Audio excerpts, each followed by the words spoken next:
मैं आपको एक क्रिटिकल इंसिडेंट बताता हूं जिसने मेरे को यहां पर खड़े होने के लिए मोटिवेट करा है। वो इवेंट था एमसीए के टाइम पे टर्न कोड। अब ये टर्न कोड क्या चीज होती है?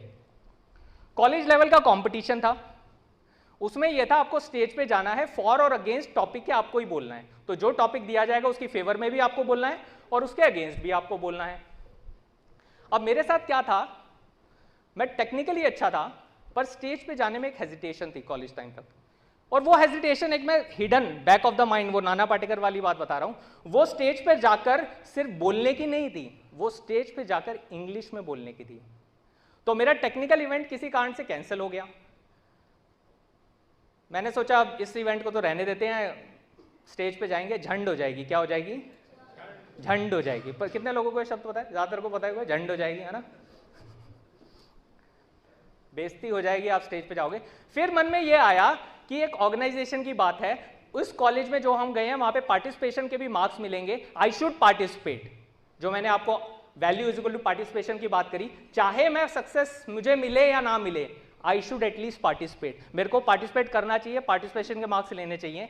मैं उस इवेंट में गया, सीढ़ियों पे चढ़ते चढ़ते एक क्रिएटिव दिमाग काम कर गया। क्रिएटिव दिमाग ये था, उसने ऑर्गेनाइजर से ये पूछ लिया, इंग्लिश में बोलना जरूरी है क्या? हिंदी में भी बोल सकते हैं? यानी सर हाँ, ऐसा तो कोई गाइडलाइन नहीं है, आपको जैसे बोलना हो, जिस लैंग्वेज में आप कंफर्टेबल आप उसमें बोलो। मैं स्टेज पे गया, अपनी पूरी स्पीच दी। जब मैं ऑफ स्टेज आ रहा था तो मैं बड़ा कॉन्फिडेंस था, मुझे में बड़ा कॉन्फिडेंस था। किस चीज का कॉन्फिडेंस था? कि मेरा तो होना नहीं है। वो दिमाग में ना ये जो बड़ी कंडीशनिंग होती है ना, कि स्टेज पे गए हैं, स्पीच देने गए हैं तो इंग्लिश के मार्क्स होंगे, हिंदी के तो मार्क्स होंगे नहीं। आई हैड दैट कॉन्फिडेंस कि मेरा तो होना नहीं है। तो मैंने अपने दोस्त को बोलता चल चाय पीने चलते हैं। रिजल्ट अनाउंस होने लगते हैं, third student from this college, second student from this college, first Vikas Jain from Delhi university MCA.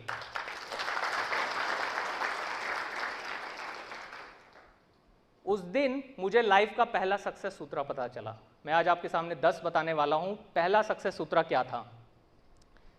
कई बार हम अपनी लाइफ में उस गेम में जिसके हम विनर हो सकते हैं उसमें फेल होने के डर से पार्टिसिपेट नहीं करते हैं। कई बार हम अपनी लाइफ में उस गेम में जिसमें मैं विनर हुआ उसमें मेरे को डर क्या था? कि कहीं मैं फेल ना हो जाऊं। सोच के देखिए, मेरी पहली ब्रेक वहां से टूटा। और वो कॉन्फिडेंस था कि मैं स्टेज पे जाकर अगर वहां पे फर्स्ट प्राइज भी ले सकता हूं तो मैं पब्लिक स्पीकिंग में जा सकता हूं, मैं बहुत सारी चीजें कर सकता हूं।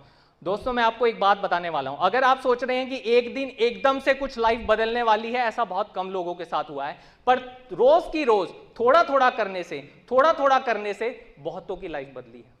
वो जो एक छोटी सी चीज थी कि Vikas you can be on stage, you can be a great speaker, change my life. That is my success सूत्र नंबर 1।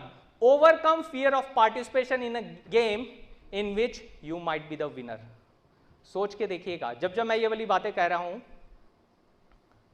सोच के देखिएगा, कहीं आप लोगों के पास भी तो कोई बहुत पुरानी एक कंडीशनिंग नहीं है अपने साथ। मैंने ये करा था, मेरा वो रह गया था, मैं एक क्लाइंट के पास गया था, उसने मना कर दिया था, मैं उससे बोल नहीं पा रहा हूं, मुझे हेजिटेशन हो रही है कि कहीं उसने ये कह दिया तो। मैं किसी बड़े डीलर के पास जाता हूं, बड़ा डीलर ने मना कर दिया तो क्या होगा? वहां पे तो जो सेल्समैन जाएगा वो बड़े वाला जाएगा, मैं उस कंपनी का टारगेट नहीं कर पा रहा हूं। ये जो आगे की लाइफ में हम जो अपने आप को रोकते हैं ना, उसकी रूट्स उस बचपन में पड़ी किसी ना किसी कंडीशनिंग पर अटकी हुई होगी। आपने अपने आप को अपने आप टैग कर दिया होगा, मैं इस चीज में अच्छा नहीं हूं। Time to revisit. एक बार अपने आप को देखिए, कहीं कुछ और तो नहीं।